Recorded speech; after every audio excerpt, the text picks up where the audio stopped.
এই পৃথিবী সবাই আপনার ক্ষতি করার জন্য বসে আছে। আপনার আশেপাশের লোকজন তো বটেই, আপনার আত্মীয় স্বজন আপনার ক্ষতি করবে। আপনি ভালো কিছু করবেন, এটা তাদের সহ্য হবে না। কখনোই তারা সহ্য করতে পারবে না আপনার ভালো কিছু, বা আপনি ভালো একটা কিছু করতেছেন, এটা কখনোই তাদের সহ্য হবে না। আপনার বন্ধু বান্ধব আত্মীয় স্বজন কারোরই সহ্য হবে না। এখন আপনার কি করার আছে এতে?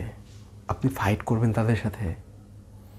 আপনি তাদের সাথে মারামারি ঝগড়া করবেন, নাকি তাদের সাথে কথা বলা বন্ধ করে দেবেন? নাকি আপনি আপনার লক্ষ্য থেকে দূরে সরে আসবেন?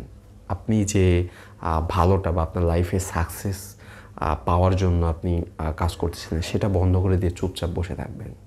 কি করবেন আপনি? হ্যাঁ, আপনি যদি চালাক ও বুদ্ধিমান হয়ে থাকেন, আপনার যে উদ্দেশ্য বা আপনার যে লক্ষ্য, সেই দিকে অবশ্যই আগাতে থাকবেন। আর যদি বোকা হয়ে থাকেন, তাহলে সব কিছু ছেড়ে দিয়ে হয় তাদের সাথে ঝগড়া করবেন, না হয় তাদের সাথে কথা বলা ছেড়ে দিবেন।